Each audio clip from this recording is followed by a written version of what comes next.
नमस्कार विद्यार्थियों, आज मैं आपके समक्ष काल टॉपिक पर वीडियो लेकर प्रस्तुत हूँ।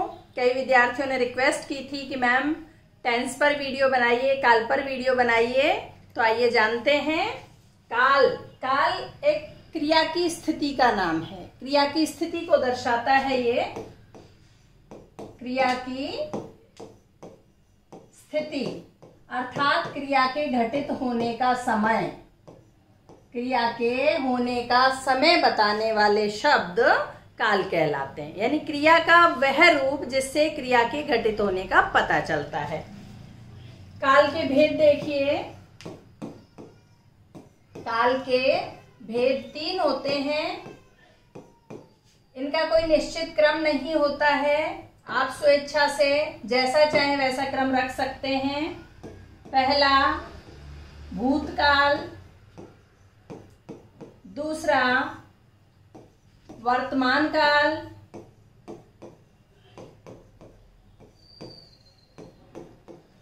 और तीसरा भविष्यत काल। भविष्यत काल।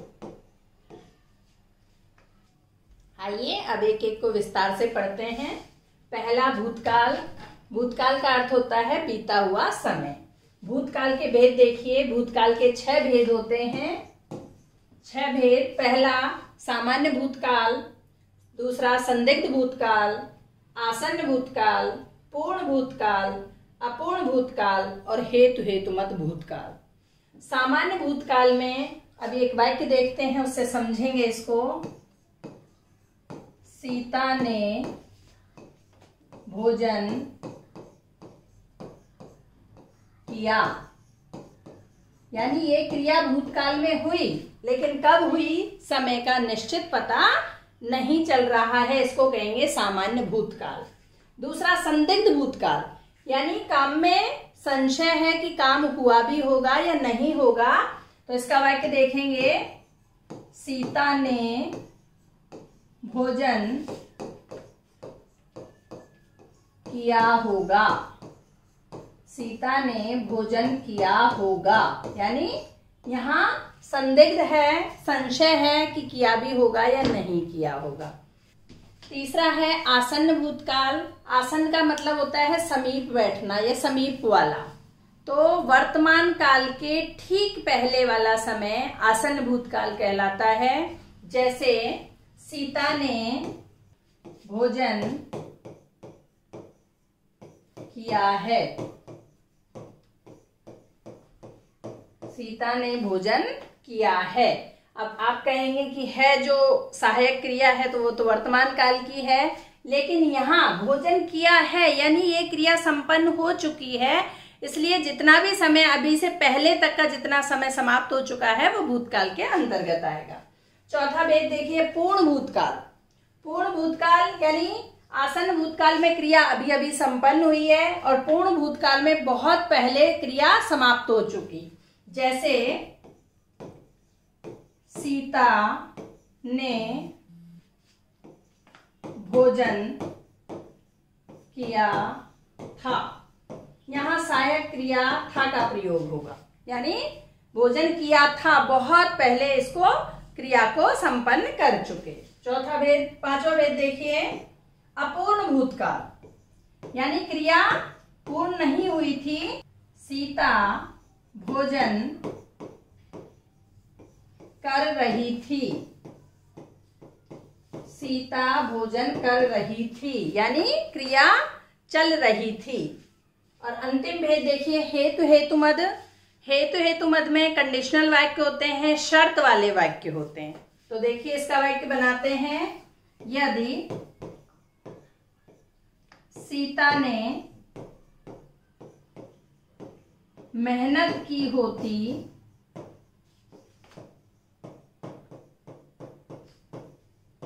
तो अवश्य सफल होती। शर्त वाला वाक्य है ये और पास्ट में है, यानी भूतकाल का है। यदि सीता ने मेहनत की होती तो अवश्य सफल होती। दूसरा भेद देखिए, वर्तमान काल। इसके 5 भेद होते हैं।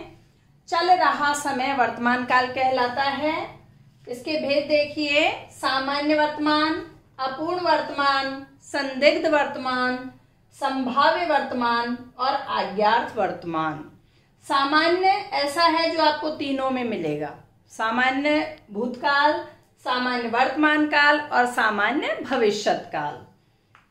अपूर्ण वर्तमान काल, संदिग्ध वर्तमान काल, संदिग्ध भूतकाल में भी था और इसमें भी है, और संदिग्ध और संभाव्य दोनों वर्तमान काल में होते हैं। तो देखिए, सामान्य वर्तमान काल की सहायक क्रिया देखिए, ता है, ती है, ते हैं। वाक्य हम वही लेंगे जिससे हम समझ सकें। सीता भोजन करती है, ये सामान्य वर्तमान काल का वाक्य बन गया। दूसरा, अपूर्ण वर्तमान काल में रहा है, रही है, रहे हैं। यदि बहुवचन है तो रहे हैं आएगा, पुल्लिंग है तो रहा है आएगा, स्त्रीलिंग है तो रही है आएगा। तो स्त्रीलिंग है सीता, तो सीता भोजन कर रही है। ओके।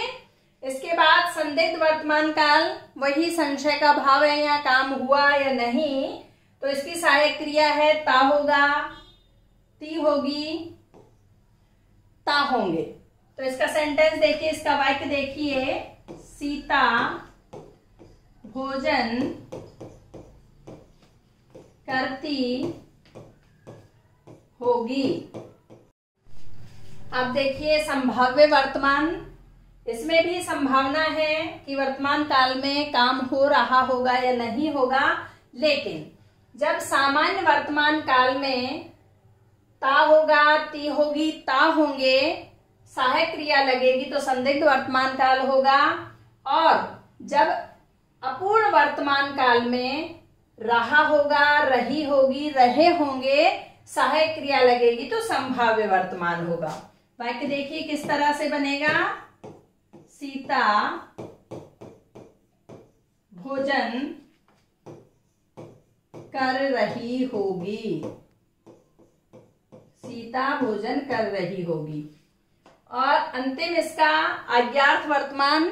आज्ञार्थ वर्तमान में आज्ञा या आदेश का भाव होता है वर्तमान काल से संबंधित वाक्य, जैसे खिड़की खोल दीजिए, खिड़की खोल दीजिए,